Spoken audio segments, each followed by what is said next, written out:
সবাইকে স্বাগত আরেকটি নতুন ক্লাসে, নতুন লাইভ ক্লাস। আমরা গত সপ্তাহে দুটো ক্লাস নিতে পারিনি, তার জায়গায় একটা লাইভ ক্লাস করেছিলাম। তার মূল কারণ ছিল তোমাদের পরীক্ষা চলছে, সেকেন্ড সামেটিভ, ফলে তোমরাও পরীক্ষায় ব্যস্ত আর আমিও কিছুটা ব্যস্তই ছিলাম। সে কারণে গত সপ্তাহে দুটোর জায়গায় একটা ক্লাস নিয়েছিলাম।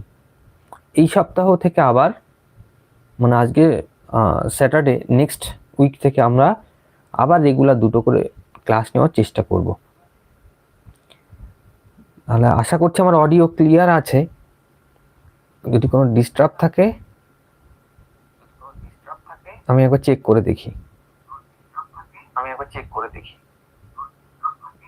না, মনে হচ্ছে অডিও ঠিকই আছে। তো চলো, আজকে আমরা মূলত যেটা আলোচনা করব সেটা হচ্ছে মাধ্যমিকের মক টেস্ট। আর যারা টেট পরীক্ষা দিচ্ছেন, পরবর্তী সময় ভিডিওটা ফলো করবেন, তাদেরও কিন্তু এটা কাজে লাগবে, কারণ টেট থেকে এখানে প্রচুর প্রশ্ন থাকে। আর যারা মাধ্যমিক পরীক্ষা দেবে তারা তো অবশ্যই ক্লাসটা তোমরা ফলো করো। আমরা বায়ুমণ্ডল চ্যাপ্টারের অনেকটা অংশ পড়ে নিয়েছি। আমরা বায়ুমণ্ডলের প্রথম টপিক থেকে শুরু করে এখনো পর্যন্ত আমরা পড়েছি নিয়ত বায়ু পর্যন্ত। তাহলে যতটা অংশ পড়া হয়েছে, আমরা তার মধ্যে আমাদের পড়াশোনা কেমন হলো, কতটা কি মনে আছে, সে সম্পর্কে একটা ধারণা করার জন্য তোমরা যেমন নিজেদের কাছে নিজেরাই ধারণা একটা করতে পারবে, আমিও অন্তত একটা ধারণা রাখতে পারবো তোমাদের কতটা কি পড়ানো হলো বা কতটা কি মন দিয়ে পড়লে। সেই কারণে মূলত আমি মক টেস্ট মাঝে মধ্যে নিচ্ছি। আর সিলেবাস শেষ হলে তখন রেগুলার মক টেস্ট থাকবে। তাহলে আজকে মক টেস্ট নেওয়ার আমার মূল উদ্দেশ্য একটি, তোমাদের প্রিপারেশন কেমন হলো সেটা দেখা। যদি দেখি প্রিপারেশন কোথাও অসুবিধা হচ্ছে কোনো একটি অংশের মধ্যে, আমি সেটা লাইভ ক্লাসেই বুঝিয়ে দেওয়ার চেষ্টা করব। আর যদি সম্ভব না হয়, সেই টপিকের উপর আমি আবার ক্লাস নেব। কিন্তু কোনো একটি টপিককে আমরা এখনো পর্যন্ত যতদূর পড়েছি বা ভবিষ্যতে যতটা পড়বো, আমরা কিন্তু কোনো টপিক মুখস্থ করব না। আমরা সমস্ত টপিক বুঝে কনসেপ্ট ক্লিয়ার করে তবে পড়াশোনা করব, যাতে আমাদের মাধ্যমিকে গিয়ে কোনোভাবে ভুল হওয়ার সম্ভাবনা না থাকে। দেখো, মাধ্যমিকের যা প্রিপারেশন নেওয়ার মাধ্যমিকের আগেই নিতে হবে। মাধ্যমিকের 1 মাস 2 মাস আগে তখন কিন্তু আর প্রিপারেশন নেওয়ার টাইম নেই। তখন শুধুমাত্র আমাদের যে টপিকগুলো অলরেডি পড়া হয়ে গেছে সেটা রিভিশন হবে। তাহলে সেই উদ্দেশ্যে আমাদের এখন থেকেই এগোতে হবে, যে মাধ্যমিকের আগে, টেস্টের পরে, তারপর আমরা নতুন করে কোনো টপিক পড়বো, সেটা কিন্তু হবে না। আমাদের টপিকগুলো এখনই রেডি করে রাখতে হবে বা কমপ্লিট করে রাখতে হবে। আমরা শুধু রিভিশন দেবো টেস্টের পর। তো চলো, কার কতটা কি প্রিপারেশন হয়েছে আমি একবার দেখে নিই। আর আরেকটি কথা, পরবর্তী সময় লাইভ ক্লাস শেষ হওয়ার পর যারা ক্লাসগুলো করবে, তারা যখন প্রশ্নগুলো দেখবে, তাদের কাছে রিকোয়েস্ট, অন্তত আমি উত্তর বলার আগে তোমরা চেষ্টা করবে যে 4টে আমি অপশান দিচ্ছি, সেই অপশানগুলোর মধ্যে কোন অপশান তোমরা সিলেক্ট করছো, সেই অপশানটা সিলেক্ট করার পরে দেখবে যে উত্তরের সঙ্গে মিলছে কিনা। যদি না মেলে, তাহলে কিন্তু ভাববে যে কোথাও না কোথাও কনসেপ্টটা কিন্তু এখনো তোমাদের ক্লিয়ার হয়নি। তো সেই সম্পর্কে তোমরা কমেন্ট করতে পারো, আমি সেই সম্পর্কে পরবর্তী সময় ক্লাস নিয়ে আসবো। আর যদি কনসেপ্ট ক্লিয়ার হয়, আশা করছি আমি আজকে তোমাদের 20টা মাত্র প্রশ্ন নিয়ে এসেছি, এই 20টার মধ্যে অন্তত 15-16টা প্রশ্নের উত্তর তোমরা মিনিমাম পারবেই। আর যারা একটু সিরিয়াসলি পড়াশোনা করছো, তারা 20টাই পারবে। আর এই যে প্রশ্নগুলো আমি নিয়ে এসেছি, এগুলো কিন্তু মাধ্যমিকে আসে, এই ধরনের প্রশ্ন। তো চলো, আমি আর বেশি কথা বাড়াচ্ছি না, আমি শুরু করছি। আজকে প্রথম প্রশ্ন বায়ুমণ্ডলের চ্যাপ্টার থেকে, যে বায়ুমণ্ডলে কার্বন ডাইঅক্সাইডের গ্যাসের পরিমাণ কত। একদম বেসিক কোশ্চেন, যে বায়ুমণ্ডলে কার্বন ডাইঅক্সাইড গ্যাসের পরিমাণ কত। কার্বন ডাইঅক্সাইড গ্যাস বেসিক্যালি একটি গ্রিন হাউস গ্যাস, ফলে এটা আমাদের বায়ুমণ্ডলের বেশ কিছুটা অংশই আছে। এবার আমাদের প্রশ্ন হচ্ছে কত, তার পরিমাণটা কত। এখানে 4টি অপশান আছে, দেখো, এ, বি, সি, ডি। তো আমরা কোন অপশান বা তোমরা কোন অপশান সিলেক্ট করতে যদি পরীক্ষা আসতো, যে বায়ুমণ্ডলে কার্বন ডাইঅক্সাইড গ্যাসের পরিমাণ কত। দেখো, বায়ুমণ্ডলে সব থেকে বেশি পরিমাণ যে গ্যাস থাকে সেটা হচ্ছে নাইট্রোজেন। তারপর আস্তে আস্তে অন্য অন্য গ্যাসের পরিমাণ কমতে থাকে। নাইট্রোজেন সব থেকে বেশি থাকে, যেটা প্রায় 78-79%-এর কাছাকাছি। তারপর আস্তে আস্তে অক্সিজেনের পরিমাণ কমে, মানে অন্য গ্যাসের তুলনায় অক্সিজেন, তারপর আস্তে আস্তে অন্য গ্যাস কমতে থাকে। গ্রিন হাউস যে গ্যাসগুলো রয়েছে তাদের পরিমাণ কিন্তু কম, খুব একটা বেশি নয়, কিন্তু পরিমাণ কম হলেও তাদের এফেক্ট মানে অ্যাক্টিভিটি অনেক বেশি। তারা আমাদের পৃথিবীর বায়ুমণ্ডলকে উষ্ণ রাখে। আবার যদি এদের পরিমাণ বেশি হয়ে যায় তাহলে এদের বায়ুমণ্ডলের উত্তাপের পরিমাণও বেশি হয়ে যাবে। তাহলে প্রথম আমাদের যে উত্তর সেটা আমি বলে দিচ্ছি, এখানে উত্তর হবে অপশন বি। অপশন বিতে কি আছে দেখো, এটা 0.033%। এটা হচ্ছে কার্বন ডাইঅক্সাইডের মূল পরিমাণ। এবার এই কার্বন ডাইঅক্সাইডের পরিমাণ যদি এর থেকে বেড়ে যায় তাহলে কিন্তু আমাদের পৃথিবীর গড় তাপমাত্রা বেড়ে যাবে, যেটাকে আমরা গ্রিন হাউস এফেক্ট বলছি। সেটা আমি পরে কখনো ব্যাখ্যা করব, এখানে বলে দিয়েছি দেখো। তাহলে সঠিক উত্তর হচ্ছে কার্বন ডাইঅক্সাইড, যার পরিমাণ 0.033%। আচ্ছা, এখানে বলে দিয়েছি যে কার্বন ডাইঅক্সাইড বায়ুমণ্ডলের একটি গুরুত্বপূর্ণ গ্যাস। অবশ্যই কার্বন ডাইঅক্সাইডের আছে বলেই কিন্তু আমাদের বায়ুমণ্ডল তাদের উষ্ণতা ধরে রাখতে পারে। এবার এর পরিমাণ যদি খুব বেশি কমে যায় সেটাও ক্ষতি, আর এর থেকে বেড়ে গেলে তো অবশ্যই ক্ষতি। তাহলে পরিমাণে খুব সামান্য হলেও এটি গ্রিন হাউস প্রভাবের মাধ্যমে পৃথিবীর তাপমাত্রা নিয়ন্ত্রণে বড় ভূমিকা রাখে। এছাড়া স্বাভাবিক উদ্ভিদের বেঁচে থাকার জন্য এটি জরুরি। তাহলে এটা প্রথম উত্তর ছিল।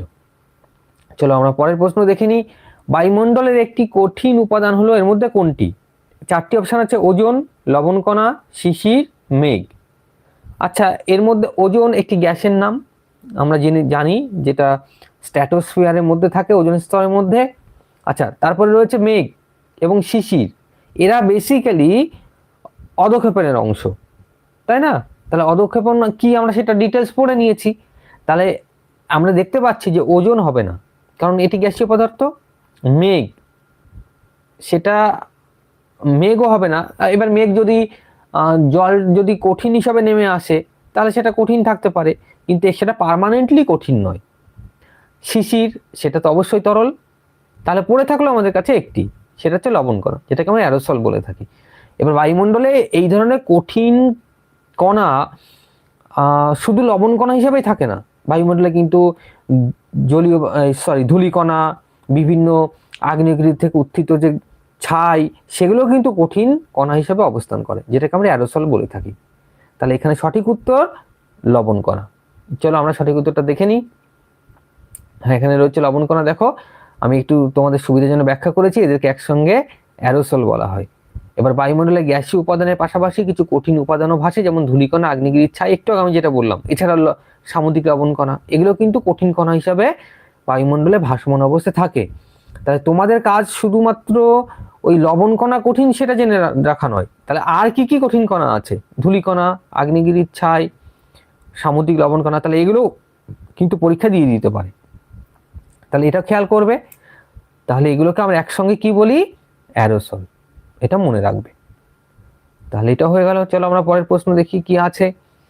পরের বিষম মণ্ডলের অন্তর্ভুক্ত স্তরটি কোনটি? আমরা বায়ুমণ্ডলের বিভিন্ন স্তরের দেখবে ক্লাসগুলো করে নিয়েছি, সেক্ষেত্রে সেখানে কিন্তু উত্তর রয়েছে। তাহলে এখানে চারটি অপশন রয়েছে: ট্রোপোস্ফিয়ার, মেসোস্ফিয়ার, পারমাণবিক অক্সিজেন স্তর, স্ট্র্যাটোস্ফিয়ার। এর মধ্যে বায়ুমণ্ডলে অন্তর্ভুক্ত যে স্তরগুলি রয়েছে এর মধ্যে বিষম মণ্ডলের অন্তর্ভুক্ত কোনটি হবে? একটু বুদ্ধি খাটালেই, যদি উত্তরটা নাও জানো, যদি একটু বুদ্ধি প্রয়োগ করো এখানে, তোমরা কিন্তু উত্তরটা পারবে। পরীক্ষায় কিন্তু এ ধরনের প্রশ্ন থাকে। তোমরা যে শর্ট প্রশ্নগুলো করবে, 14টা যে মাল্টি চয়েস থাকবে, এবার 14টা যে একদম সহজ পাবে তা কিন্তু নয়, তার মধ্যে অনেকগুলো অংশ কিন্তু কনফিউজিং উত্তর মানে প্রশ্ন থাকবে। তো তার একটির উদাহরণ এরকম যে বিষমমণ্ডল অন্তর্ভুক্ত স্তরটি কোনটি। তাহলে এক্ষেত্রে উত্তর হবে কিন্তু পারমাণবিক অক্সিজেন স্তর। এবার যদি প্রশ্ন করো কেন, তাহলে আমার সেই প্রথম ক্লাসটা ওর মধ্যে ডিটেলস আমি বলে দিয়েছি, তাই এখানে আমি আলোচনা করলাম না। আচ্ছা, পারমাণবিক অক্সিজেন স্তর এখানে সামান্য আমি একটু ব্যাখ্যা করে দিয়েছি, তোমরা এটা স্ক্রিনশট নিয়ে রাখতে পারো বা আমার ওই আগের ক্লাসটা করে নিতে পারো। তাহলে এই সম্পর্কে আমি টাইম নষ্ট করছি না, আমরা চলে যাব পরের প্রশ্নে। হেটেরোস্ফিয়ারের উচ্চতম স্তর কোনটি? এটা ওই প্রথম ক্লাস থেকে এই প্রশ্নটাও আবার রয়েছে। দেখো, তাহলে এখানে রয়েছে হাইড্রোজেন স্তর, হিলিয়াম স্তর, পারমাণবিক অক্সিজেন স্তর এবং আণবিক নাইট্রোজেন স্তর। এর মধ্যে উচ্চতম স্তর কোনটি, সেটা হচ্ছে আমাদের প্রশ্ন। আমরা কিন্তু পড়ে নিয়েছি এটা, যাক এটা যেহেতু আমি পড়িয়েছি এটা সম্পর্কে আমি আর টাইম নষ্ট করছি না, আমরা উত্তর দেখে নেব। অ্যাকচুয়ালি এর উত্তর হবে হাইড্রোজেন স্তর। এবার কেন সেটা আমি ধরো ব্যাখ্যা করে দিয়েছি এখানে। দেখো, হেটেরোস্ফিয়ারের সবচেয়ে উপর এবং বায়ুমণ্ডলের একেবারে শেষ প্রান্তে, আমরা জানি বায়ুমণ্ডলের শেষ প্রান্ত বলতে এটাকে আমরা যদি 0 ধরি তাহলে এটা হচ্ছে 10,000 কিমি। এর এই পর্যন্ত স্তর অংশকে আমরা বায়ুমণ্ডল বলি।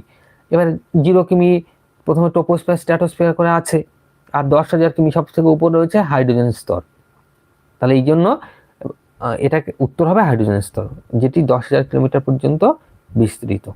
তো চলো, আমি যেহেতু এটা একবার ব্যাখ্যা করেছি আর করছি না নতুন করে। পরের প্রশ্ন, বায়ুমণ্ডলের যে স্তরে আবহাওয়ার গোলযোগ দেখা যায় সেই স্তরটি কোনটি? এটা খুব বেসিক একটি প্রশ্ন, যে বায়ুমণ্ডলের যে স্তরে আবহাওয়ার গোলযোগ, এই জন্য কি ক্ষুব্ধ মণ্ডল বলা হয়, এটাও আমরা বৈশিষ্ট্য হিসাবে পড়েছি।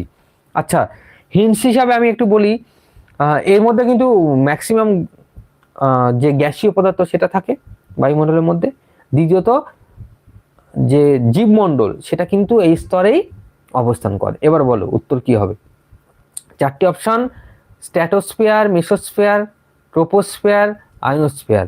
এর মধ্যে বায়ুমণ্ডলের মধ্যে এই যে স্তরগুলো আমি বললাম, এর মধ্যে আবহাওয়ার গোলযোগ দেখা যায় কোনটি? অ্যাকচুয়ালি যেটার মধ্যে আবহাওয়ার কার্যাবলী রয়েছে সেটার মধ্যে গোলযোগ দেখা যাবে। তাহলে এখানে আবহাওয়ার মূলত কার্যাবলী ঘটে কোথায়? ট্রোপোস্ফিয়ারে। কারণ আমরা জানি ট্রোপোস্ফিয়ার হচ্ছে বায়ুমণ্ডলের সব থেকে নিচের স্তর। আমি যে পড়িয়ে দিয়েছিলাম তোমাদের, মনে করে দেখো, এই যে যতগুলো স্তর আমি দেখাচ্ছি তার মধ্যে এই নিচের এখানে থাকে ট্রোপোস্ফিয়ার, এটা যদি ভূপৃষ্ঠ হয়। তাহলে এই ট্রোপোস্ফিয়ারের মধ্যেই মেঘ, ঝড়, বৃষ্টিপাত, জলীয় বাষ্প প্রভৃতি থাকে, তাইকে ক্ষুব্ধ মণ্ডল বলে। তাই আবহাওয়ার যদি গোলযোগ হয়, ঝড় বৃষ্টি তো এখানেই হবে। তাই ট্রোপোস্ফিয়ার হচ্ছে এক্ষেত্রে সঠিক উত্তর। তাহলে সঠিক উত্তর কি আমরা একবার দেখে নিই। চলো, উত্তর হচ্ছে ট্রোপোস্ফিয়ার। এটা কেন আমি ব্যাখ্যা করে দিয়েছি আগে, দেখো সেটাই এখানে লেখা আছে, যে ভূপৃষ্ঠের সবচেয়ে কাছের স্তরে মেঘ, ঝড়, বজ্রপাত ইত্যাদি সব রকম আবহাওয়ার পরিবর্তন ঘটে, প্রতিনিয়তই গোলযোগ চলে বলে কে ক্ষুব্ধ মণ্ডল বলা হয়। আমি তো একটু ব্যাখ্যা করেই দিলাম, তাহলে এখানে টাইম নষ্ট করছি না, আমরা পরের প্রশ্নে চলে যাব। উল্কাপিণ্ড পুড়ে ছাই হয় নিম্নলিখিত কোন স্তরে? এখানে 4টি অপশন রয়েছে: আয়নোস্ফিয়ার, স্ট্র্যাটোস্ফিয়ার, মেসোস্ফিয়ার, এক্সোস্ফিয়ার। এর মধ্যে আচ্ছা, উল্কাপিণ্ডে আগুন ধরে যায় কোন স্তরে সেটা কিন্তু নয়, এখানে বলেছে উল্কাপিণ্ড পুড়ে ছাই হয়ে যায়, এটা কিন্তু খেয়াল করবে কোন স্তরে। তাহলে আমরা মূল বেসিক স্তর এখানে যেহেতু 4টে আছে, আমি 4টের মধ্যে কতগুলো দেখাই, আমরা অলরেডি পড়ে নিয়েছি। আমরা মনে করলাম এটা ট্রোপোস্ফিয়ার, স্ট্র্যাটোস্ফিয়ার, এটা মেসোস্ফিয়ার, এটা থার্মোস্ফিয়ার, তাই তো? তাহলে এটা যদি ট্রোপোস্ফিয়ার হয়, এটা স্ট্র্যাটোস্ফিয়ার, এটা মেসোস্ফিয়ার, এটা থার্মোস্ফিয়ার। এবার দেখো, আমরা দেখেছিলাম যে ট্রোপোস্ফিয়ারের উচ্চতা বৃদ্ধির সঙ্গে সঙ্গে তাপমাত্রা কমে, তাহলে এখানে তাপমাত্রা কম ছিল, আবার এখানে তাপমাত্রা বেশি ছিল, উচ্চতা বৃদ্ধির সঙ্গে সঙ্গে তাপমাত্রা বেড়ে গিয়েছিল, আবার কিন্তু এটাই তাপমাত্রা কমে গিয়েছিল মাইনাস, আবার এটাই তাপমাত্রা অনেকটা প্রায় 1200 ডিগ্রি সেন্টিগ্রেডের কাছাকাছি হয়ে গেছিল, কোথায়? থার্মোস্ফিয়ারে। এবার বহির্জগৎ থেকে যখন কোনো উল্কা আমাদের পৃথিবীর দিকে আসবে, এই থার্মোস্ফিয়ারে আগে অনেকগুলো স্ফিয়ার রয়েছে, আমি সেই সম্পর্কে যাচ্ছি না, আমি শুধু এইটা থেকেই দেখাই। তাহলে থার্মোস্ফিয়ারে যখন আসবে, এই অতিরিক্ত উত্তাপের কারণে এর মধ্যে কিন্তু আগুন ধরে যাবে। তাহলে এখানে কিন্তু প্রশ্ন নেই যে উল্কাপিণ্ড আগুন ধরে যায় কোন স্তরে, সেটা কিন্তু নেই, বলেছে পুরো ছাই হয়ে যায় কোথায়। তাহলে এটা আগুন ধরে যাবে। তারপর এটা যখন মেসোস্ফিয়ারে আসবে, এখানকার তাপমাত্রা খুবই কম, সেই তাপমাত্রায় এটা পুড়ে ছাই, এটা ছায়ে পরিণত হবে। তাহলে যদি উল্কাপিণ্ডে আগুন ধরে যায় কোন স্ফিয়ারে, সেক্ষেত্রে কিন্তু থার্মোস্ফিয়ার। আর উল্কাপিণ্ড পুড়ে ছাই হয়ে যায় কোথায়, সেক্ষেত্রে হবে মেসোস্ফিয়ার। তাহলে উত্তর করার আগে তোমরা একটু ভালো করে পড়ে নেবে যে উত্তরে কি বলেছে, উল্কাপিণ্ডে আগুন ধরে যায় না উল্কাপিণ্ড পুড়ে ছাই হয়ে যায়। তবে সাধারণত এই প্রশ্নটাই আসে যে উল্কাপিণ্ড পুড়ে ছাই হয় কোন স্তরে। তাহলে সঠিক উত্তর হবে মেসোস্ফিয়ার। চলো আমরা সঠিক উত্তরটা দেখে নিই। এখানে রয়েছে মেসোস্ফিয়ার। দেখো এখানে উল্কা পিণ্ড যখন থার্মোস্ফিয়ার থেকে মেসোস্ফিয়ারে প্রবেশ করে, সেটা কিন্তু ছায়ে পরিণত হয়।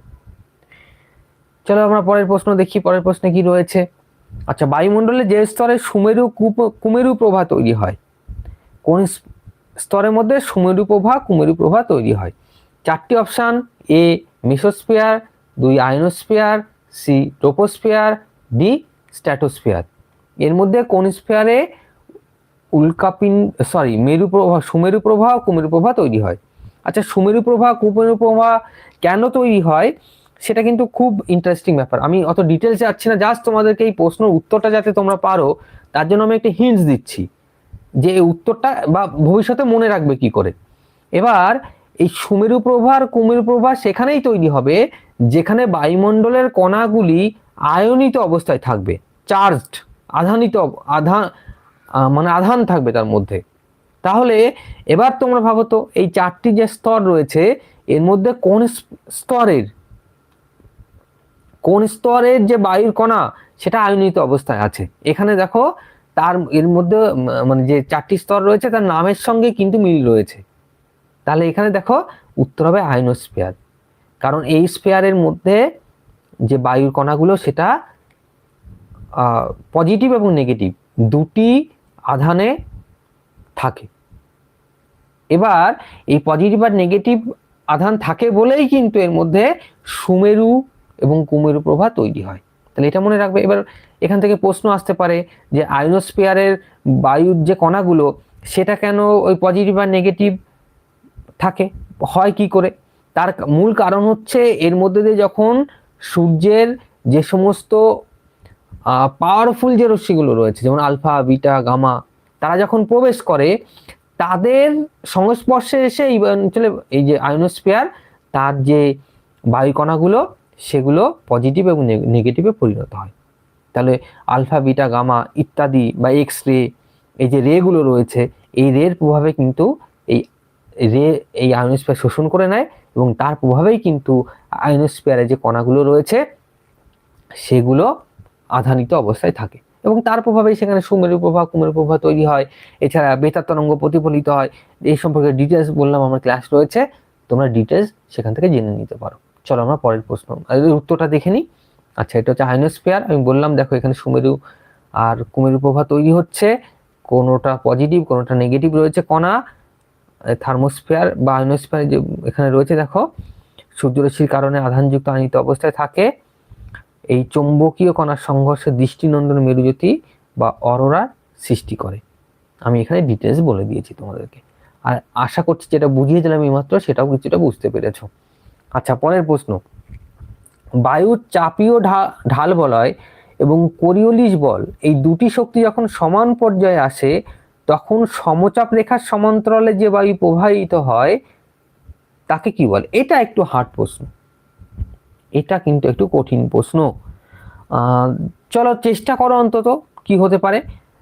এটা খুব ভাইটাল একটা কি বলবো টপিক। যদি তোমাদের এই সম্পর্কে ডিটেলস জানা থাকে তাহলে তোমরা জানিও, আমি সেই সম্পর্কে আলাদা ক্লাস নেব। তাহলে আপাতত আমরা সঠিক উত্তর, এখানে 3-4টে অপশন রয়েছে: জিওট্রপিক বায়ু, নিয়ত বায়ু, আকস্মিক বায়ু, জেট বায়ু। সঠিক উত্তর আমি এখানে বলেই দিচ্ছি, এটা হবে জিওট্রপিক বায়ু। এই যে বায়ু যে ঢাল বলয় এবং কোরিওলিস বলয় এই দুটি শক্তির সমান পর্যায়ের ফলে এই সমান্তরালে এই বায়ু প্রবাহিত হয়, জিওট্রপিক বায়ু। আমি এখানে দেখো সামান্য কিছুটা ব্যাখ্যা করেছি, তবে এই ব্যাখ্যা দিয়েও এটা বোঝা সম্ভব নয়। এটা কিন্তু তোমাদেরকে বুঝতে হলে একটু ডিটেলস ক্লাস করতে হবে। চলো আপাতত উত্তরটা অন্তত জেনে রাখো, আমরা পরের প্রশ্নে যাচ্ছি। বৈপরীত্য উত্তাপ সংঘটিত হয় যখন বৈপরীত্য উত্তাপ সংঘটিত হচ্ছে, বৈপরীত্য উত্তাপের উপর ডিটেলস ক্লাস রয়েছে আমার, তোমরা একবার করে নিতে পারো। তাহলে বৈপরীত্য উত্তাপ যখন সংঘটিত হয় তখন এই যে 4টি যেখানে অপশন আছে এর মধ্যে কোন অপশনটি ঘটে, সঠিক কোনটি হয়? একই বলছে উচ্চতা বৃদ্ধিতে উষ্ণতা বৃদ্ধি পায়। আচ্ছা, দ্বিতীয় কি বলছে উচ্চতা বৃদ্ধিতে উষ্ণতা কমে যায় বা হ্রাস পায়। উচ্চতা বৃদ্ধি বা হ্রাসে উষ্ণতা অপরিবর্তিত থাকে। আর অক্ষাংশের মান বৃদ্ধিতে উষ্ণতা বৃদ্ধি পায়। এর মধ্যে কোনটা হবে? তাহলে বৈপরীত্য উত্তাপ কি? আমরা পড়েছিলাম যে এরকম একটি পাহাড়ি অঞ্চল যদি থাকে তাহলে সেই পাহাড়ি অঞ্চলে অনেকগুলো কন্ডিশন বা শর্ত ছিল, সেগুলো তোমরা জেনে নেবে, আমি ডিটেলস বলছি না।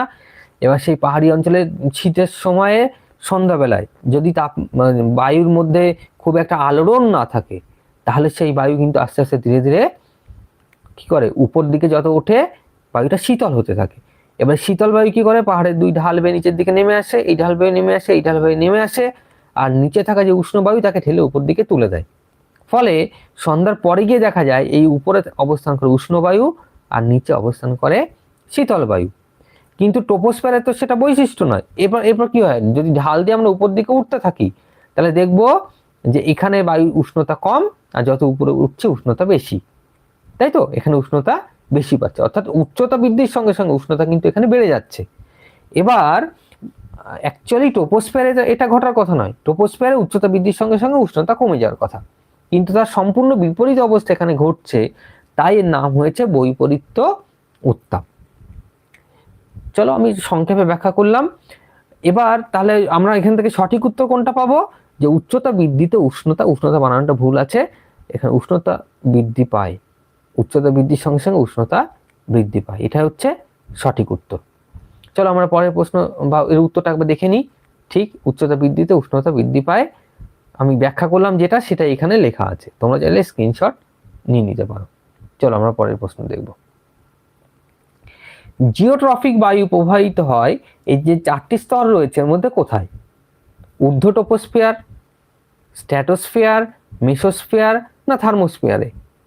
এটা হচ্ছে আমাদের প্রশ্ন, যে 4টি স্তর রয়েছে এর মধ্যে জিওট্রফিক বায়ু প্রবাহিত হয় কোন জায়গায়? অ্যাকচুয়ালি সঠিক উত্তর হবে ঊর্ধ্ব ট্রপোস্ফিয়ারে, কারণ এখানে বায়ুর ট্রপোস্ফিয়ার, যদি আমরা এটাকে ট্রপোস্ফিয়ার বলে মনে করি, ধরো এটা ট্রপোস্ফিয়ার, এখানে 0 কিমি 0 রয়েছে, ধরো এটা গড় 16 কিমি, তাহলে এটা ট্রপোস্ফিয়ারের অবস্থান। এবার এই ট্রপোস্ফিয়ারের মধ্যে বায়ুমণ্ডলের ম্যাক্সিমাম অংশটা নিচের দিকে থাকবে, মাধ্যাকর্ষণ শক্তির প্রভাবে নিচের দিকে থাকে। ট্রপোস্ফিয়ারে যত উপর দিকে যাবে বায়ু ঘনত্ব কিন্তু তত কমতে থাকবে। ফলে এই জায়গা দিয়ে ট্রপোস্ফিয়ারের ঊর্ধ্ব ট্রপোস্ফিয়ারে যে বায়ুটা প্রবাহিত হয় সে কিন্তু কম বাধার সম্মুখীন হয়, এখানে অন্য বায়ুর সঙ্গে বা অন্য উপাদানের সঙ্গে তার ঘর্ষণ কম হয়। এই জন্য জিওট্রপিক বায়ু ঊর্ধ্ব ট্রপোস্ফিয়ারের মধ্যে দিয়ে প্রবাহিত হয়। আপাতত এইটুকুই বোঝাতে পেরেছি, কারণ জিওট্রপিক বায়ুটি বোঝাতে হলে তোমাদেরকে ডিটেলস ক্লাস করাতে হবে। শুধুমাত্র এই কোশ্চেন বেস ক্লাসে কিন্তু বা মক টেস্ট ক্লাসে এটা পুরোপুরি বোঝানো সম্ভব নয়। আমি তাহলে পরে কখনো ডিটেলস ক্লাস করাবো। চলো সঠিক উত্তরটা আমরা দেখে নিই। ঊর্ধ্ব ট্রপোস্ফিয়ারে। এখানে কেন এই যে ভূপৃষ্ঠে ঘর্ষণ বলের প্রভাব থেকে মুক্ত কেন হয়? ভূপৃষ্ঠের কাছাকাছি গেলেই তো সেটা ঘর্ষণ হতো। আমি যেটা তোমাদেরকে একটু আগে দেখালাম, দেখো যদি ভূপৃষ্ঠের কাছাকাছি এটা প্রবাহিত হতো তাহলে এখানে ভূপৃষ্ঠের সঙ্গে ঘর্ষণ হতে পারতো, দ্বিতীয়ত এখানে বায়ুর যেহেতু ঘনত্ব বেশি তার সঙ্গে ঘর্ষণ হতে পারতো। কিন্তু তার তুলনায় কি হচ্ছে, এই যেহেতু উপর দিয়ে প্রবাহিত হচ্ছে ফলে ঘর্ষণজনিত বলের প্রভাব এখানে কম থাকে। আপাতত এইটুকুই জানো, তখন আমি পরে ডিটেলস ক্লাস নেব। এই জন্য কি বলছে, যে সাধারণত ভূপৃষ্ঠ থেকে বেশ উঁচুতে ঊর্ধ্ব ট্রপোস্ফিয়ারে প্রবাহিত হতে থাকে। তাহলে এই ছিল আজকে প্রথম 10টা প্রশ্ন যেটা আমরা বায়ুমণ্ডল থেকে সিলেক্ট করেছিলাম। আর 10টা প্রশ্ন আমরা আজকে আলোচনা করব। চলো দেখা যাক পরের 10টা প্রশ্নে কি রয়েছে। চলো পরের সেটের প্রথম যে প্রশ্ন সেটা হচ্ছে, পৃথিবীর অ্যালবেডোতে যে ক্ষেত্র থেকে অধিক সৌরশক্তি বিকিরিত হয় তা কোনটি? আচ্ছা, পৃথিবীর অ্যালবেডো কি সেটা আমরা সবাই জানি বা তোমাদেরকে আমি পড়িয়েছি। এবার অ্যালবেডোর পরিমাণ কত? 34%, তাই তো? এবার এখান থেকে প্রশ্ন কি করছে, এই 34%-এর মধ্যে সব থেকে বেশি পরিমাণে প্রতিফলিত হয় কোনটা থেকে? তাহলে 4টি অপশন আছে, 1 মেঘ, 2 ভূপৃষ্ঠ, 3 উদ্ভিদ, আর ডি কোনোটিই নয়। আচ্ছা আমি একটু ব্যাখ্যা করে দিই। এখানে ভূপৃষ্ঠ তো হবেই না, কারণ ভূপৃষ্ঠ পর্যন্ত যদি বায়ুর ওই সূর্যের ক্ষুদ্রকণা পৌঁছতে পারতো তাহলে সেটা অ্যালবেডো থাকতো না, সেটা ইনসুলেশনে পরিণত হতো। তাহলে প্রথম এটা হবে না। দ্বিতীয়ত উদ্ভিদ, ভূপৃষ্ঠের কাছাকাছি অঞ্চলে উদ্ভিদ। এবার উদ্ভিদের এটা উদ্ভিদও হবে না, কারণ সর্বোচ্চ পরিমাণ অ্যালবেডো কখনো উদ্ভিদ থেকে প্রতিফলিত হতে পারে না। এত নিচে পর্যন্ত এসে সৌরশক্তি তারপর উদ্ভিদ থেকে প্রতিফলিত হবে, উপরে ফিরে যাবে এবং তার পরিমাণ হবে সর্বোচ্চ, সেটা হতে পারে না। তাহলে থাকলো কোনটি? শুধু একটি, মেঘ। তাহলে এখানে সঠিক উত্তর হবে মেঘ। মেঘ থেকে প্রায় 25% মতো অ্যালবেডো, টোটাল পরিমাণ কত দেখো 34%, তার মধ্যে থেকে 25% মেঘ থেকেই প্রতিফলিত হয়। এই জন্য পৃথিবীর অ্যালবেটোতে যে ক্ষেত্র থেকে অধিক সৌরশক্তি বিকিরিত হয় তা হলো উত্তর হবে মেঘ। তাহলে সঠিক উত্তর আমরা পেয়ে গেলাম। চলো পরেরটা দেখবো। আচ্ছা এখানে ব্যাখ্যা করে দিয়েছি, তোমরা পড়ে নিতে পারো। আমি কিন্তু একটু আগে ব্যাখ্যা করলাম তোমাদের, এটা আমি নতুন করে সময় নষ্ট করছি না। চলো পরের প্রশ্ন। আচ্ছা বায়ুমণ্ডল সর্বাধিক উত্তপ্ত হয় কোন পদ্ধতিতে? এখানে 4টি পদ্ধতি আছে যার মাধ্যমে বায়ুমণ্ডল উত্তপ্ত হয়। একটি বিকিরণ পদ্ধতি, একটি পরিচালন পদ্ধতি, একটি পরিবহন পদ্ধতি, আর একটি অ্যাডভেকশন পদ্ধতি।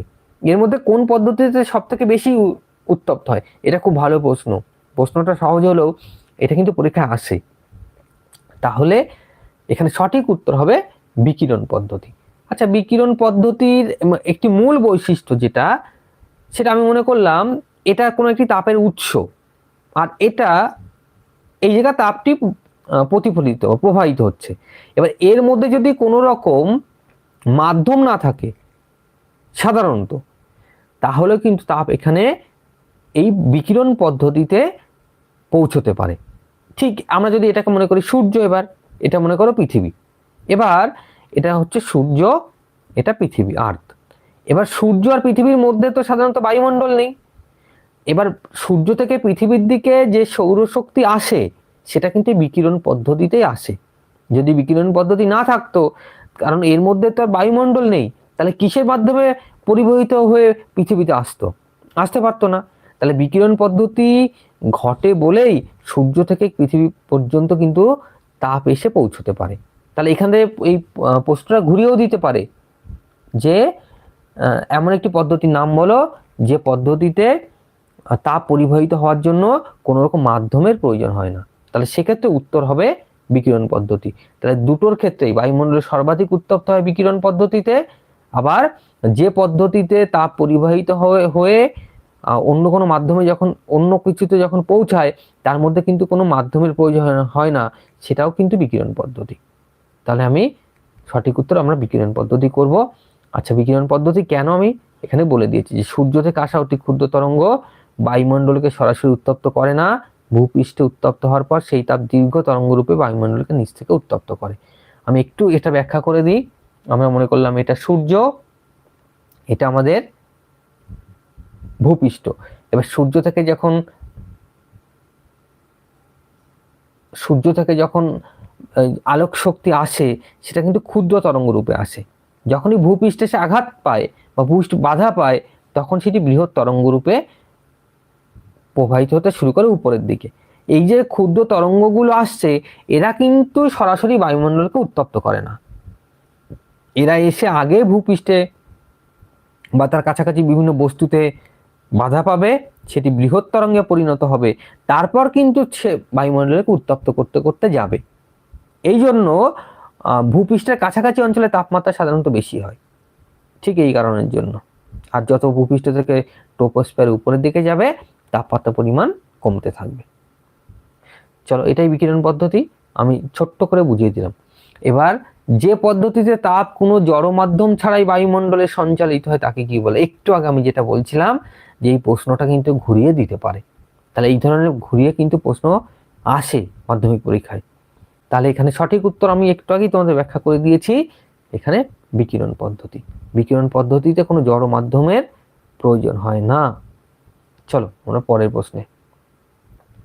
এখানে বলে দিয়েছি বিকিরণ হলে এমন একটি পদ্ধতি যেখানে তাপ চলাচলের জন্য কোনো মাধ্যমের প্রয়োজন হয় না। মহাশূন্যের ভেতর দিয়ে এইভাবেই সূর্যের তাপ পৃথিবীতে আসে, একটু আগে যেটা ব্যাখ্যা করলাম। চলো পরের প্রশ্ন। বার্ষিক উষ্ণতার প্রসার সবচেয়ে কম থাকে কোথায়? আচ্ছা উষ্ণতার প্রসার বলতে সর্বোচ্চ উষ্ণতা মাইনাস সর্বনিম্ন উষ্ণতা, তাদের মধ্যে যে পার্থক্য। আমি মনে করলাম কোনো একটি অঞ্চলের দিনের বেলায় আমি যদি দিনের উষ্ণতার প্রসার দেখি, আচ্ছা বার্ষিক উষ্ণতার প্রসার, বার্ষিক বলেছে এটা দিন নয়, তাহলে আমি মনে করলাম কোনো একটি বছরের কোনো একটি মাসে কোনো একটি জায়গার সর্বোচ্চ উষ্ণতা 50 ডিগ্রি সেন্টিগ্রেড হয়েছিল, আমরা রেকর্ড করেছিলাম 50 ডিগ্রি সেন্টিগ্রেড। আর ওই জায়গাটির ওই বছরের মধ্যে সর্বনিম্ন তাপমাত্রা দেখা গিয়েছিল মনে করো 20 ডিগ্রি সেন্টিগ্রেড। তাহলে 50 ডিগ্রি সর্বোচ্চ আর 20 হচ্ছে সর্বনিম্ন। তাহলে এর মধ্যে উষ্ণতার প্রসার কত হবে? এই 50 minus 20 equals to 30 degree centigrade. এটাকে বলবো আমরা উষ্ণতার প্রসার। এবার বলছে যে বার্ষিক উষ্ণতার প্রসার সবচেয়ে কম থাকে কোথায়, অর্থাৎ এই যে 30টা আমরা দেখতে পাচ্ছি না, এটা কিন্তু উষ্ণতার প্রসার এখানে অনেক বেশি, কিন্তু এই এত বেশি থাকবে না। যেখানে সর্বোচ্চ উষ্ণতা যত থাকবে সর্বনিম্ন উষ্ণতা তার কাছাকাছি থাকবে। তাহলে এখানে 4টি অপশন আছে: নিরক্ষীয় জলবায়ু, মৌসুমী জলবায়ু, ভূমধ্যসাগরীয় জলবায়ু, স্টেপ জলবায়ু অঞ্চল। এর মধ্যে কোন জলবায়ু অঞ্চলে উষ্ণতার প্রসার সব থেকে কম হয়? আচ্ছা, আমি সঠিক উত্তর দিচ্ছি, এটা হচ্ছে নিরক্ষীয় অঞ্চল হবে। কেন নিরক্ষীয় অঞ্চল? কারণ আমরা জানি নিরক্ষীয় অঞ্চলে সারা বছর সূর্য লম্বভাবে কিরণ দেয়, ফলে সারা বছর যেহেতু লম্বভাবে কিরণ দিচ্ছে, সেখানে ঋতু পরিবর্তন বলে কিছু নেই। সেখানে সারা বছরই তাপমাত্রা প্রায় একই লেভেলের থাকে। এবার সর্বোচ্চ তাপমাত্রা থাকে দিনে আর সর্বনিম্ন তাপমাত্রা থাকে রাতে, যেহেতু ঋতু পরিবর্তন নেই। তো সেখানে তাপমাত্রা পার্থক্য সর্বোচ্চ এবং সর্বনিম্নের মধ্যে খুব বেশি নয়, 2 ডিগ্রি সেন্টিগ্রেড থেকে 3 ডিগ্রি সেন্টিগ্রেড মাত্র সর্বোচ্চ আর সর্বনিম্নের মধ্যে পার্থক্য। তাই এক্ষেত্রে সঠিক উত্তর হবে নিরক্ষীয় জলবায়ু। চলো আমরা উত্তরটা দেখে নিই। নিরক্ষীয় জলবায়ু আমি বলেছিলাম 2 থেকে 3 ডিগ্রি সেলসিয়াসের মধ্যে থাকে। চলো আমরা পরের প্রশ্ন দেখি। দিন রাত এর তাপমাত্রা পার্থক্য সবচেয়ে বেশি দেখা যায় কোথায়? আচ্ছা, এর আগে আমরা আলোচনা করলাম বার্ষিক উষ্ণতার প্রসার, আর এখানে বলছে দিন এবং রাতের তাপমাত্রা পার্থক্য সবচেয়ে কোথায় বেশি হয়। 4টে অপশন নিরক্ষীয় জলবায়ু। আচ্ছা, নিরক্ষীয় জলবায়ু হবে না, একটু আগে আমি বললাম যে ওদের মধ্যে দিন রাতের তাপমাত্রা পার্থক্য 2 ডিগ্রি থেকে 3 ডিগ্রি সেন্টিগ্রেড। তাহলে নিরক্ষীয় জলবায়ু প্রথমে আমরা ধরে নিচ্ছে হবে না। পরেরটা কি রয়েছে? উষ্ণমরু জলবায়ু। উষ্ণমরু জলবায়ু, আচ্ছা কি হবে আমরা দেখি। ক্রান্তীয় মৌসুমী জলবায়ু আর ভূমধ্যসাগরীয় জলবায়ু, এর মধ্যে কোনটা সঠিক উত্তর হবে? এবার উষ্ণমরু জলবায়ু আমাদের একটা ধারণা আছে যে সেখানে তাপমাত্রা প্রচন্ড বেশি সবসময়, কথাটা ঠিক, কিন্তু উষ্ণমরু জলবায়ু অঞ্চলে দিনের বেলায় তাপমাত্রা আমি যদি ধরে নিই যে 50 ডিগ্রি সেন্টিগ্রেড থাকে, রাত্রিবেলায় তাপমাত্রা কিন্তু প্রচন্ড কমে যায়, সেখানে 10 ডিগ্রি সেন্টিগ্রেডের কাছাকাছি চলে আসতে পারে। তাহলে একটা জিনিস ভাবো, এদের মধ্যে উষ্ণতা প্রসার কত হবে? তাহলে কত হবে? 50 minus 10 equals to 40 degree centigrade. তাহলে এই উষ্ণমরু জলবায়ু অঞ্চল উষ্ণতা বেশি হলেও দিন ও রাতের তাপমাত্রা পার্থক্য কিন্তু এখানে সব থেকে বেশি। উষ্ণমরু জলবায়ু অঞ্চলে সাধারণত ঋতু পরিবর্তন ঘটে না, কিন্তু এখানে ঋতু বলতে দিনের বেলায় আমরা বলতে পারি গ্রীষ্মকাল আর রাতের বেলায় শীতকাল। সেই জন্য এখানে সঠিক উত্তর আমরা সিলেক্ট করব উষ্ণমরু জলবায়ু। চলো সঠিক উত্তরটা আমরা দেখে নিই। তাহলে উষ্ণমরু জলবায়ু সঠিক উত্তর। আর এখানে কেন হয় সেটা আমি ব্যাখ্যা করে দিয়েছি, বা এইমাত্র তোমাদেরকে বললামও। তাহলে মরুভূমি মেঘমুক্ত আকাশ থাকে, তাই দিনে বালি খুব প্রচন্ড দ্রুত উত্তপ্ত হয় এবং রাতে বিকিরণ করে দ্রুত বরফের মতো ঠান্ডা হয়ে যায়। সেই জন্য দিন এবং রাতের তাপমাত্রা পার্থক্য প্রচন্ড বেশি হয়ে থাকে। তাহলে এটা ভীষণ ভালো প্রশ্ন। এটা সম্ভবত আমাদের 15-16 নম্বর প্রশ্ন চলছে। চলো এবার আমরা পরের প্রশ্ন দেখে নিই। সমুদ্র উপকূলে জলবায়ু সাধারণত কোন ধরনের হয়? এটা একটা বেসিক প্রশ্ন। তাহলে এখানে বলছে উষ্ণ আর্দ্র, চরমভাবাপন্ন, সমভাবাপন্ন, মরুদেশীয়। 4টের মধ্যে কোনটা হবে যে সমুদ্র উপকূলে জলবায়ু সাধারণত কোন ধরনের হয়ে থাকে? আমরা বারবার পড়েছি, ভারতের জলবায়ু পড়ার সময়ও পড়ে নিয়েছি, আবার আমরা বায়ুমণ্ডলের চ্যাপ্টার পড়ার সময় কিন্তু পড়ে নিয়েছি যে সমুদ্র উপকূলের জলবায়ু কি ধরনের বৈশিষ্ট্য সম্পন্ন হয়ে থাকে। আমরা জানি জলের আপেক্ষিক তাপমাত্রা বেশি, সে যেমন খুব তাড়াতাড়ি উত্তপ্ত হয় না, আবার খুব তাড়াতাড়ি শীতল হয় না। ফলে যখন গ্রীষ্মকাল আসে তখন কিন্তু এই সমুদ্রের যে কাছাকাছি অঞ্চল, সেই জায়গার কিন্তু তাপমাত্রা খুব বেশি কমবে না। শীতকালে, আমি শীতকালের কথা বলছি, তাপমাত্রা কিন্তু খুব বেশি কমবে না, তুলনায় স্থলভাগের তাপমাত্রা কমে যাবে। আবার যখন গ্রীষ্মকাল আসবে তখন কিন্তু এই জায়গার তাপমাত্রা খুব বেশি বাড়বে না, তার তুলনায় স্থলভাগের তাপমাত্রা বেড়ে যাবে। তাহলে আমরা দেখতে পাচ্ছি যে সমুদ্র উপকূলের যে জলবায়ু সেটা খুব বেশি তাপমাত্রা কমছেও না আবার বাড়ছেও না। তাহলে এই না কমা না বাড়া, এটা কোন ধরনের বৈশিষ্ট্যের মধ্যে হবে এখানে? তাহলে উষ্ণ আর্দ্র এর মধ্যে নিশ্চয়ই হবে না। আচ্ছা, চরমভাবাপন্ন সেটা হবে না, মরুদেশীয় হবে না। তাহলে পড়ে থাকলো আমাদের কাছে একটি সমভাবাপন্ন। একটা জিনিস মনে রাখবে তোমরা, এই মাল্টি চয়েসের উত্তর শুধু মাধ্যমিকে নয়, উচ্চ মাধ্যমিকে হোক, টেটে হোক, যেখানেই হোক, যদি এই ধরনের মাল্টি চয়েসের প্রশ্ন আসে এবং সেখানে দেখা যায় যে এই উত্তরটা নিয়ে আমার কনফিউশন রয়েছে, তাহলে তোমরা ডাইরেক্ট উত্তর না করে কি করবে, আগে দেখবে চারটি বা যেগুলো যতগুলো অপশন আছে তার মধ্যে কোন অপশনটাকে বাদ দেওয়া যায়, তাহলে সেই অপশনগুলোকে আগে যুক্তি দিয়ে বাদ দিতে থাকবে, বাদ দিতে দিতে শেষ পর্যন্ত যেটা পড়ে থাকবে যুক্তিপূর্ণভাবে সেটাই হবে সঠিক উত্তর। তাহলে এটা হচ্ছে সমভাবাপন্ন জলবায়ু। চলো আমরা উত্তরটা দেখে নিই। এখানে রয়েছে সমভাবাপন্ন জলবায়ু, আমি একটু আগে যেটা ব্যাখ্যা করলাম এটাই কিন্তু এখানে লেখা আছে, আর এছাড়াও আমি ডিটেলস ক্লাসে পড়িয়ে দিয়েছিলাম। আমরা পরের প্রশ্ন দেখে নেব। আচ্ছা, উত্তর গোলার্ধের উত্তরমুখী ঢালে অবস্থিত কোন স্থানের তুলনায় দক্ষিণমুখী ঢালে অবস্থিত স্থান এই চারটি বৈশিষ্ট্যের মধ্যে কি হবে? তাহলে উত্তর গোলার্ধেও এরকম একটি ঢাল মনে করো, এটা নর্থ, এটা সাউথ, উত্তর গোলার্ধে অবস্থিত এটি। এর মধ্যেই কি বলেছে, দক্ষিণমুখী ঢালে এই জায়গার অবস্থাটা কি হবে? শীতল হবে, উষ্ণ হবে, একই থাকবে, না কোনোটি হবে না? সঠিক উত্তর, অ্যাকচুয়ালি উত্তর গোলার্ধে এরকম যদি কোনো ভূমিরূপ থাকে তার উত্তর ঢালে কিন্তু সূর্য আলোর সাধারণত তির্যকভাবে পড়ে, আর লম্বভাবে সূর্য আলো পড়ে কোথায়? দক্ষিণ ঢালে। এটা উত্তর গোলার্ধের ক্ষেত্রে হয়, দক্ষিণ গোলার্ধের বিপরীত হয়ে যাবে। দক্ষিণ গোলার্ধ হলে কিন্তু তখন উত্তর গোলার্ধের উত্তর ঢালের উপর লম্বভাবে সূর্যকিরণ পড়তো, কিন্তু এক্ষেত্রে তা হবে না।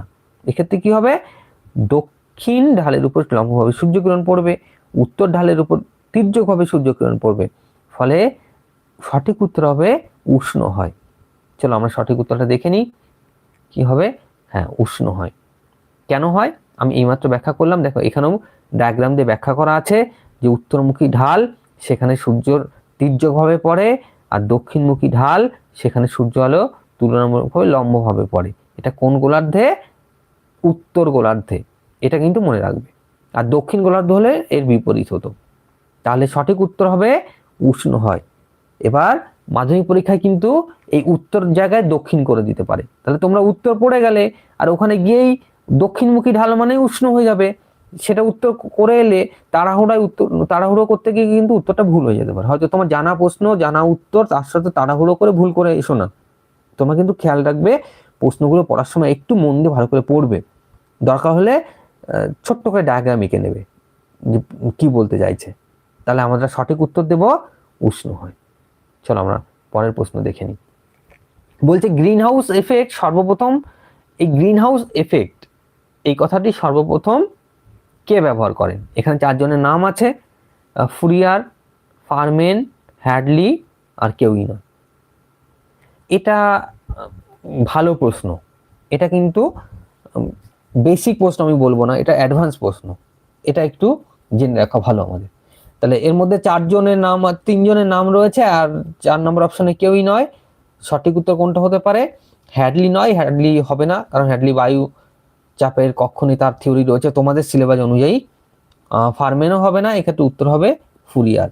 তিনি একজন জার্মান গণিতবিদ ছিলেন, তিনি কিন্তু প্রথম এই গ্রিন হাউস এফেক্ট কথাটি ব্যবহার করেছিলেন। তাহলে এটা মনে রাখবে তোমরা, এটা খুব ভালো প্রশ্ন, অ্যাডভান্স প্রশ্ন। আচ্ছা, ফুরিয়ার আমি এখানে ডিটেলস বলে দিয়ে, সরি জার্মান বলেছি, এটা ফরাসি হবে, এটা ফরাসি হবে। ফরাসি গণিতবিদ পদার্থবিদ জোসেফ ফুরিয়ার 1824 সালে সর্বপ্রথম গ্রিন হাউস প্রভাব বা বায়ুমণ্ডল কিভাবে তাপ ধরে রাখে সেই ধারণাটি দেন। এত ডিটেলস তোমাদের মাধ্যমিকের ক্ষেত্রে প্রয়োজন নেই, শুধু ফুরিয়ার কথাটি মনে রাখলেই চলবে। চলো আমরা পরের প্রশ্ন দেখে নিই। আচ্ছা, এল নিনোর বছরগুলিতে ভারতে এই চারটি যে অপশন আছে এর মধ্যে কোনটি ঘটে? এক, বন্যা, খরা, ভূমিকম্প, অগ্ন্যুৎপাত। এটা বেসিক প্রশ্ন বা মিডিয়াম মডারেট প্রশ্ন আমরা বলতে পারি, যে এল নিনোর বছরগুলিতে ভারতে কি হয়। আমরা এই বছরই দেখছি যে ভারতে এল নিনো, সুপার এল নিনো আসার কথা ছিল, কিন্তু যাই হোক এখনো পর্যন্ত ভালোই বৃষ্টি হচ্ছে, দেখা যাক পরবর্তী সময় কি হয়। তাহলে এইগুলিতে সাধারণত ভারতে কি হয়, এল নিনো মানেই ভারতে সেখানে খরা হয়। কেন হয় আমার ডিটেলস ক্লাস আছে এল নিনো নিয়ে, তোমরা সেটা একবার দেখে নিলেই টোটালটা বুঝে যাবে যে এল নিনো হলে ভারতে কেন খরার তৈরি হয়। তাহলে এই ক্ষেত্রে আমরা সঠিক উত্তর করব খরা।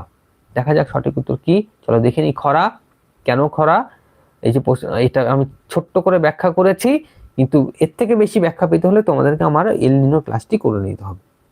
চলো আমরা পরের প্রশ্ন দেখে নেব। এটা আজকের দিনের শেষ প্রশ্ন, আমরা 20টি প্রশ্ন নিয়ে এসেছিলাম, তার শেষ প্রশ্ন এটি। এটা 20 নম্বর প্রশ্ন, আর সেকেন্ড সেটের 10 নম্বর প্রশ্ন। এল নিনোর প্রভাবে বন্যা দেখা যায়, আমরা দেখে নিলাম যে এল নিনোর প্রভাবে খরা হয় কোথায়, ভারতে। এটা ম্যাক্সিমাম স্টুডেন্ট পড়ে যাবে, আমি প্রশ্নটা এখানে একটু ঘুরিয়ে দিয়েছি। তাহলে এল নিনোর প্রভাবে বন্যা, খরা হচ্ছে ভারতে, তাহলে বন্যাটা কোথায় হয়, বন্যা কোথায় হতে পারে? আমি 4টি অপশন রেখেছি, ভারত, পেরু, ব্রাজিল, ইন্দোনেশিয়া। এর মধ্যে কোথায় বন্যা হয় এল নিনোর প্রভাবে? প্রথমে আমরা ভারতকে বাদ দেব, কারণ ভারতে এল নিনোর প্রভাবে খরা হয়, বন্যা হয় না। এবার দ্বিতীয়ত এই বাকিগুলোর মধ্যে কোনটা হবে? Brazil, Indonesia. এর মধ্যে এবার তোমরা খেয়াল করো, এর মধ্যে সমুদ্র সংলগ্ন অঞ্চল মূলত রয়েছে পেরু, সমুদ্র সংলগ্ন অঞ্চল। এবার আর এছাড়া পেরুর আরেকটি বৈশিষ্ট্য হচ্ছে এটা দক্ষিণ আমেরিকায় অবস্থিত। ওই যে বলেছিলাম এল নিনো যেখানে তৈরি হয়, দেখো তোমাদের সুবিধার্থে আমি এখানে লিখেই দিয়েছিলাম যে এল নিনো যেখানে তৈরি হচ্ছে প্রশান্ত মহাসাগর, তাহলে সেই প্রশান্ত মহাসাগর সংলগ্ন বা কাছাকাছি অঞ্চলে অবস্থিত একটি দেশ হচ্ছে পেরু। এই পেরু যেখানে এল নিনো তৈরি হচ্ছে, আমি যদি দক্ষিণ আমেরিকা ধরে নিই, এটাকে